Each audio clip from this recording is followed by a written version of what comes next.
Hello there, my beautiful hive. Today we're going to be working on the ultimate guide for bees for the Ibxtoycat Ultimate Guide series. And I think a pretty flat plains, like what we see right here, is probably going to be the best place in working on it. And obviously there's going to be one particular thing we're going to be copying a lot across this ultimate guide. And that's of course going to be a bunch of honeycombs that look a lot better than what we did here. Now Toycat did recommend we do something pretty cool at the very start, say something akin to what we saw to the ultimate redstone guide world, where we actually started off with some like fairly impressive like redstone things and things like that. Only question is, do we do something that's funny or something that's impressive? I'm leaning a little more towards the impressive side, but we'll see. We'll see how things go. Actually, you know what? I might have an idea.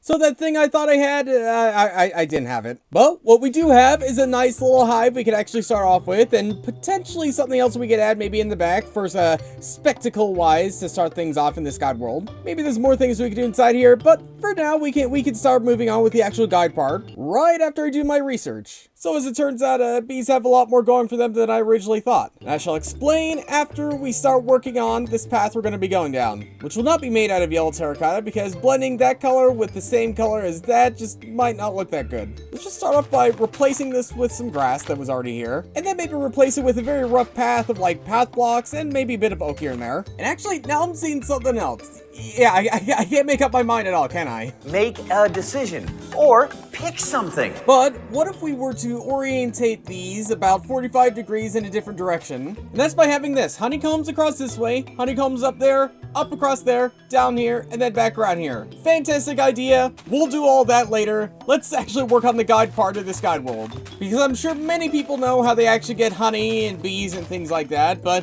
what you might not know is the fact that depending on the biome and the type of tree will determine what your odds are of actually getting types of of bees. Just a heads up, I'm probably gonna say honey way too many times in this one video. But yeah, did you know that in a meadow biome, you actually have a 100% chance of finding a beehive inside of one of these trees? Only catch is, these trees are pretty rare to find, so you know what, it's a pretty decent balance. And to put it simply, there's a bunch of other odds and things like that across many other different types of biomes. If you want to grow one of these trees, you have like a 5% odds of getting a bee nest. Yeah, then after that, how should we do this? Actually, you know what? I'm gonna write it down. Yeah, I think we can make all this stuff work. Before anything else, let's actually get the rest of this stupid honeycomb thing we were building finished up. Or at least this first part. Let's at least get this first part done.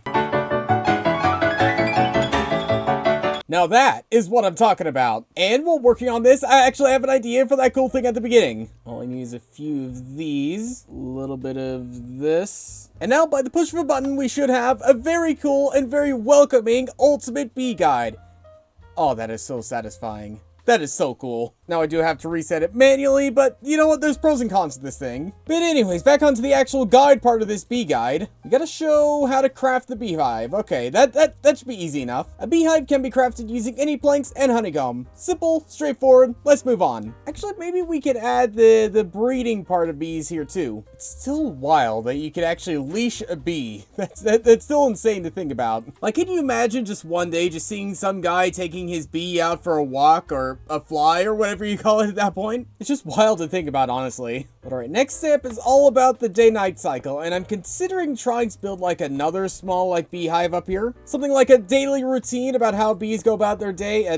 That is how you spell routine, right? Something I could probably do is build like a simulated like environment outside right here. Just so, one, the bees don't start flying all over the place and start getting those flowers or something like that. And two, so those bees don't accidentally come to the hive or the nest over here. And yeah, something about this tall will probably be good enough. Now it's all about making this feel real, but not real.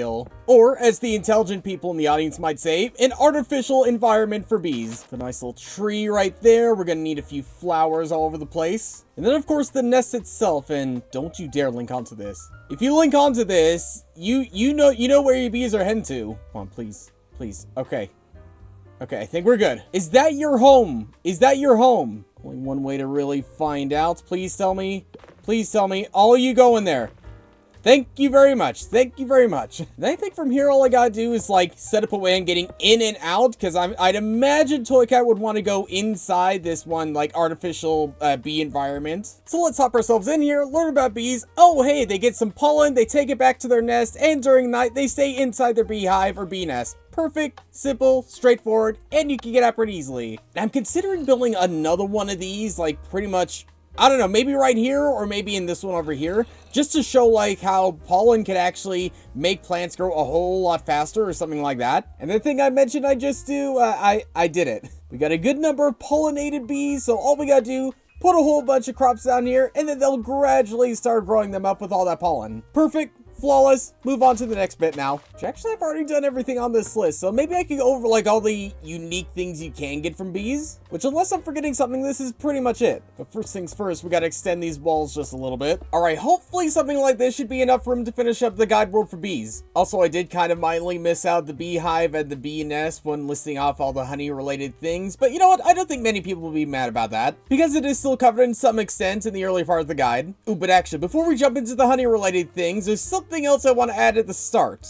This is both going to be dumb and impressive at the same time, but hopefully it'll be more impressive. Beautiful. But alright, now we can move on to the exclusive bee features, which is probably best to start off with these two things, because without these two things, you can't get these two things. Now, I'm considering adding in a section that explains what happens with, like, docile bees with the campfires, but I'm sure Toycat will explain it anyways. Or actually, no, that's the lazy way of thinking about things. By using a glass bottle on a docile beehive, you can obtain a bottle of honey. Was that so hard? No, it wasn't. It's probably worth actually explaining what a honey bottle actually does. Honey bottles act like a milk bucket removing effects. So say we have like an extreme amount of hunger, like what we just gave ourselves, and we want to get rid of it like immediately, then we could actually just do this and... Oh. Did I do it wrong? Maybe it's because I was in creative. Maybe that was it. Okay, maybe I'm misunderstanding what honey bottles are. No, I'm not misunderstanding it. I just don't know why the hunger one didn't work, but the poison one does. Strange, but fine. I guess. It is probably worth to jump from that to the actual honey block itself. And I got some fun ideas for what we could do to show off the honey block. First off, the obvious thing being the fact that they do stick together kind of like slime blocks when being pushed by a piston. One thing being the fact that instead of them just like falling straight down onto the ground and falling right next to it, they actually kind of slide its way all the way down to the very bottom. I got something fun in mind for that. And yeah, it's nothing too crazy, just something like, I don't know, a gold waterfall. That is like a little bit disappointing. I was expecting a little bit more than that. Maybe instead of button, maybe that'll be what we need. Let's see. Is this what we need? Okay, that's a little bit better. That is just a little bit better. And then maybe some things with its functionality being you can't really jump out of it considering just how sticky it is. And yeah, I think generally that covers all the honey blocks and honey bottle things. Maybe I should have done that second, but we can make it work. We can make it work by having the honeycomb come next. And yeah, pretty similar setup to what we saw with the honey bottles. And again, pretty similar stuff with the honeycomb block, but then when things get a little bit more interesting is when we get copper involved. Again, I'll give Toycat like an axe or something to actually wax off or like to scrape off any of these copper blocks or something like that. But generally, the idea is just to show off the fact that you can actually wax these blocks of copper to keep them in the state. And I think generally that's pretty much where the end of the guide will actually come to. Again, we might mix around the honeycomb and the bottles of honey, but generally this is pretty much what the guide world's gonna be. But one final thing we're gonna have to do before we can send this off to Toycat is actually make some form of impactful ending, because coming straight to the end and then just finding a wall or something like that might not seem that impressive at the end. But I might have an idea. Maybe, potentially. And I think at the end, something like this might be just what we need to cap off this entire guide world. There's almost definitely going to be a thing or two that changes from what you see here to what you see in Toycat's guide video, but generally, this is how I made the ultimate bee guide world. And with that, thanks for watching, and I'll see you all later.